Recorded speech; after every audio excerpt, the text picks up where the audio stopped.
Hello, I'm Kerry Chappell, and I've been asked to talk to you a little bit about what STEAM is for me. I first came across notions of the arts interacting with the sciences back in 2008 as a young researcher. I was asked to write a chapter in this book by colleagues at the Wellcome Trust. STEAM wasn't really a term in common use at that point, despite the fact that there were definitions emerging, especially in the States, around STEAM at that point. And you'll notice the title of the book, therefore, is Creative Encounters, New Conversations in Sciences, Education and the Arts, not particularly coining that STEAM term.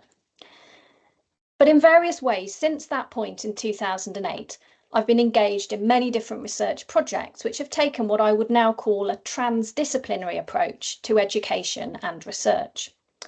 And by that, I mean projects where academic colleagues and perhaps students from different disciplines work together to respond to a complex challenge, together with industry or community partners.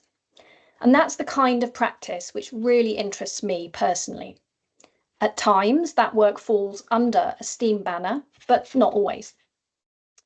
Currently, my transdisciplinary work is overlapping considerably with notions of STEAM because of a large EU Horizon project that I'm involved in.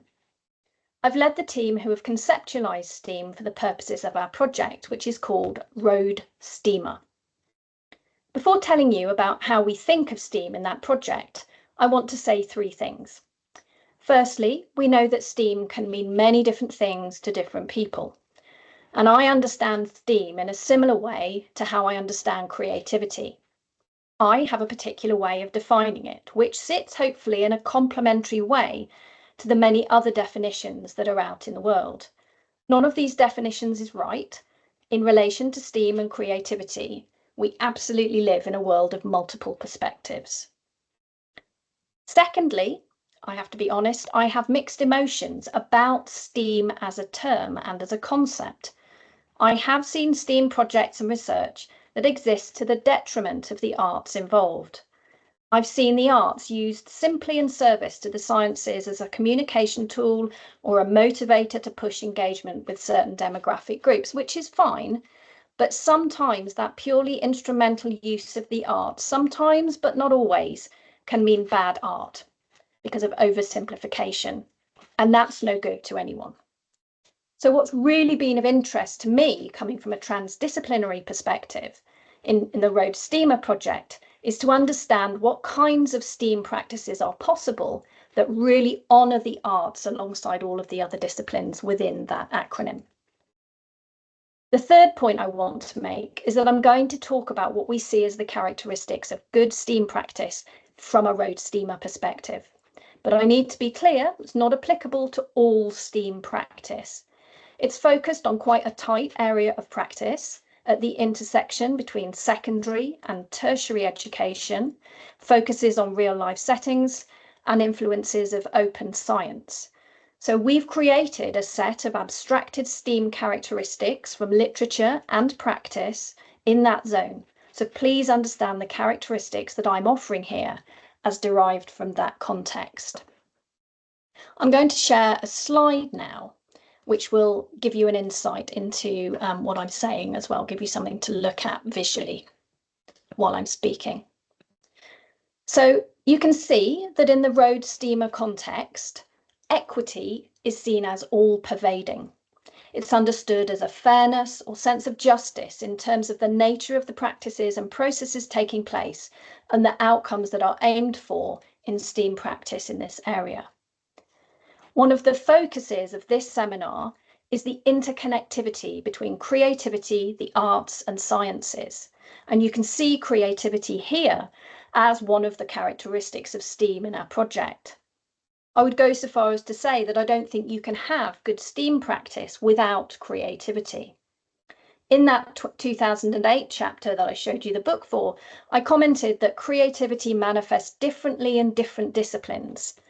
I think now it manifests differently again in strong STEAM or transdisciplinary practices, but I don't actually think it can be absent. Disciplinary interrelationships is another of our characteristics. Sometimes this means including mixed disciplines or familiarisation with content outside of the discipline or freedom to move between disciplines. It can also mean the integration of the arts into curriculum and structures for STEM disciplines. Most importantly, there's an emphasis on the fact that disciplines can interact in myriad ways in good STEAM practice. Collaboration is another important characteristic of STEAM, relevant in multiple ways. It might be in terms of collaboration as a 21st century skill set, as a group working practice, as teamwork through technology or in person, or through the arts specifically.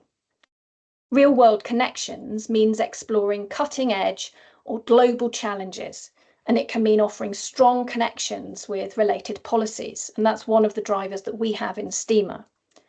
Real world contexts are often linked to problem solving and inquiry, and they offer that authenticity and purpose to the STEAM endeavours that are going on. Thinking, making, doing as a characteristic emphasises the interactivity of these practices rather than them occurring within STEAM in parallel or separately. So this includes different kinds of thinking. It includes hands-on thinking, making and doing practices, multimodality, inquiry-based learning. Personally, I'd go as far to say that STEAM needs to happen in an embodied way. Those of you that know me will know why. And that this is often about dialogue between all kinds of different elements in this process. Lastly, inclusion, personalisation, empowerment, really important. A wider range of interests is included via the arts through those processes.